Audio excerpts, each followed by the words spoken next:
Voltamos com o programa Retratos e hoje conversando com o promotor de justiça, doutor Marcos Paulo de Souza Miranda, que está nos contando aqui alguns detalhes sobre a vida de Aleijadinho. A gente falou um pouco sobre a trajetória, ou melhor, sobre a vinda, né, dos pais de Aleijadinho para cá, como eles se conheceram, um pouco, né, do trabalho que era realizado por Aleijadinho.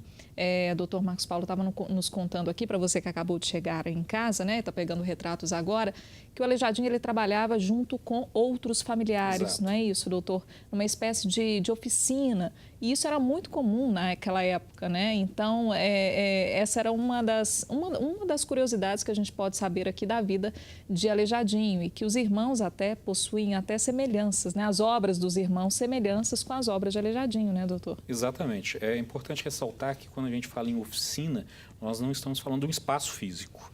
Nós estamos falando de uma forma de trabalho. De trabalho, uma organização, né? Exatamente. Era um grupo de trabalho integrado por diversos familiares e tem um meio-irmão de Aleijadinho, eles são irmãos por parte de pai, e ele se chama Padre Félix Antônio Lisboa. Vamos mostrar aqui, doutor? Olha, eu estou aqui com o material, vou mostrar aqui para o Edmilson.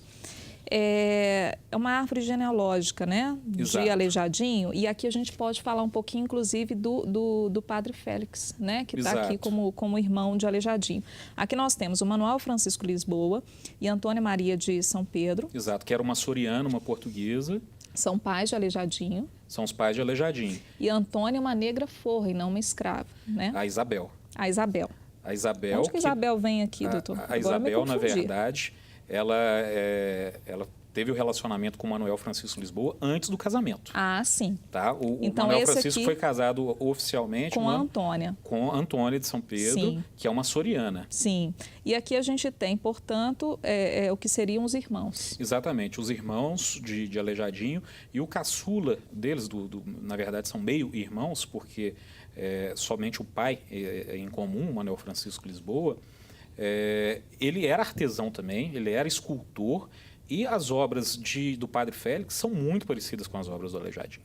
Ele não tem a mesma capacidade artística, não é tão erudito como o irmão, o meio-irmão Aleijadinho. Mas são obras que, alguns estilemas, como a implantação da barba, partindo sempre do lóbulo da orelha, o arremate da barba em caracol, são, na verdade, estilos e estilemas, como nós chamamos, muito parecidos com o do Aleijadinho. Inclusive, algumas obras que são comprovadamente de Padre Félix e que nós descobrimos aí no curso da nossa pesquisa, são às vezes atribuídas ao próprio Aleijadinho.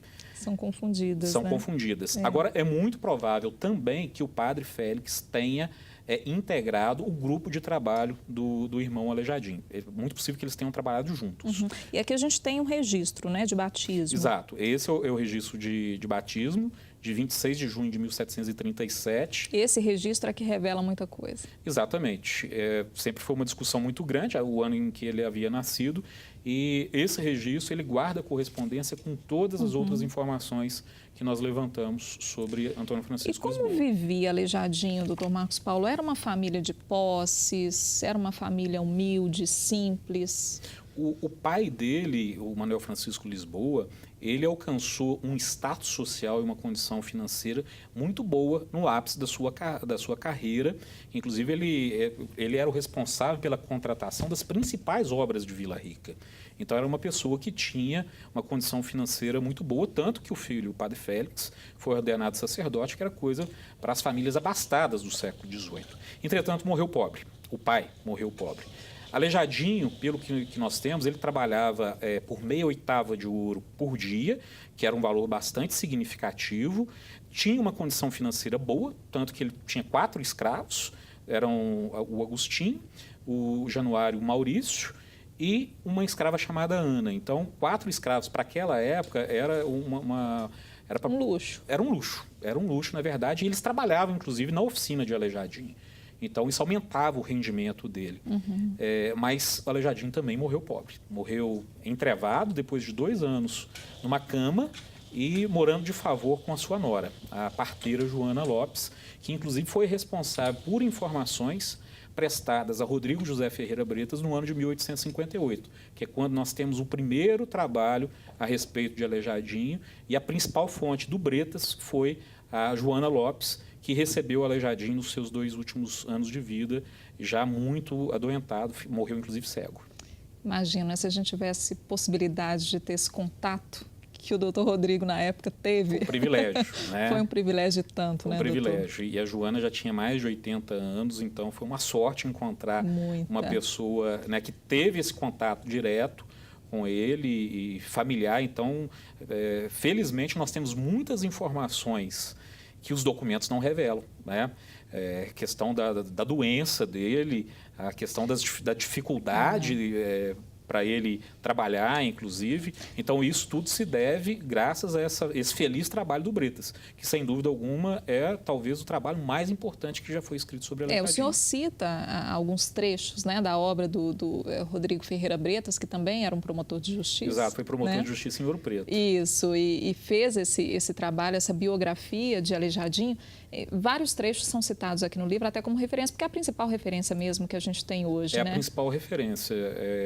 Nós temos realmente informações valiosíssimas, inclusive dos locais onde o Aleijadinho trabalhou. Isso facilita muito nós identificarmos as suas obras. Quando ele fala que o Aleijadinho, por exemplo, trabalhou na Jaguara, que hoje fica no município de Matosinhos, e Congonhas, em quais Congonhas, locais? Quais Congonhas, locais mais? Sabará, Caeté.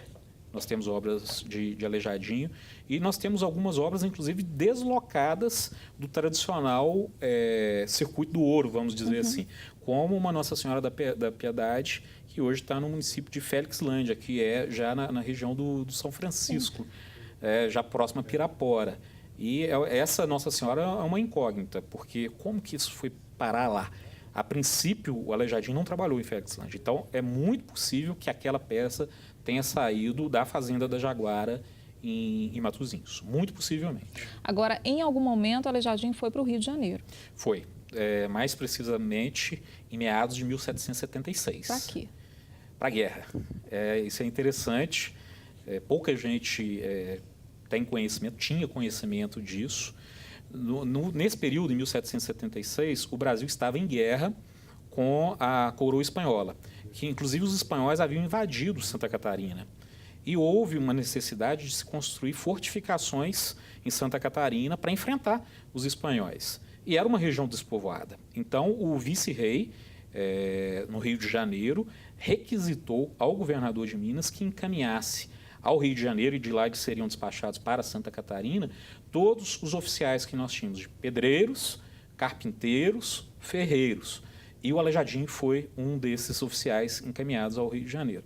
E interessante, ele não foi sozinho, ele levou a sua companheira, que era a Narcisa, e o filho de Aleijadinho, que tem o mesmo nome do pai, Manuel Francisco Lisboa, foi batizado no Rio de Janeiro, na Catedral do Rio de Janeiro, na Sé, no ano de 1777. Foi o único filho? Não, teve outros filhos também. Mas o Manuel Francisco, inclusive, herdou a profissão do pai e foi uma pessoa que me parece que gozou de uma estima muito grande do pai, tanto que aprendeu o ofício e foi homenageado com o nome do avô, o ilustre carpinteiro Manuel Francisco Lisboa. Agora, a gente imagina, doutor Marcos Paulo, que, por exemplo, quando uma pessoa é convocada para uma guerra, né, pressupõe-se que ela esteja em plenas condições físicas, gozando de boa saúde e tudo mais, né? E a gente sabe das dificuldades de Aleijadinho até então, né? Das limitações que ele tinha para fazer o seu ofício, para exercitar o seu trabalho. A gente vai falar daqui a pouquinho sobre isso, porque esse é um assunto muito delicado, né? Sim. Delicado que eu falo, ainda muito cheio de interrogações, a gente não consegue ter exatamente detalhes sobre o que teria Aleijadinho, enfim. A gente vai voltar falando mais sobre esse assunto, porque é interessante a gente saber, né? Porque o apelido de Aleijadinho, esse nome que a gente conhece tanto, ele surge a partir daí. Exato. Mas essa informação, para além de ser interessante de ter sido encaminhado para a guerra, ele traz exatamente essa informação, porque seria um absurdo você encaminhar um aleijado, uma pessoa que não tinha capacidade, para o Rio de Janeiro para ser remetido para Santa Catarina. Então, ao que tudo indica, até esse ano que nós temos aí esse recorte, 1776, 1777, Antônio Francisco Lisboa gozava de plenas condições de saúde e condições físicas. Já era o auge do seu trabalho, da sua vida artística? Ele estava entrando na sua fase de maturidade, vamos dizer assim. Ele estava com 40 anos. A gente pressupõe que ele tenha começado a trabalhar de maneira autônoma como mestre aos 26. Então, ele tinha 14 anos aproximadamente de trabalho autônomo, né, como mestre carpinteiro. Então, ele estava entrando na sua fase de maturidade. Ainda o ápice viria posteriormente. Voltamos a falar sobre esse assunto daqui a pouquinho. A gente está conversando com o Dr. Marcos Paulo de Souza Miranda, está trazendo aqui novidades para a gente sobre a vida de Aleijadinho. A gente comemora nesse ano de 2014, o bicentenário de morte de Aleijadinho. Então, essa homenagem, você aí do Retratos, que está acompanhando o Retratos, está tendo a oportunidade de conhecer mais, né? Não só sobre a arte, sobre o trabalho de Aleijadinho, mas sobre a vida, sobre o homem, né? Quem foi Aleijadinho? Antônio Francisco Lisboa. Daqui a pouquinho a gente volta conversando com o Dr. Marcos Paulo. Fique por aí.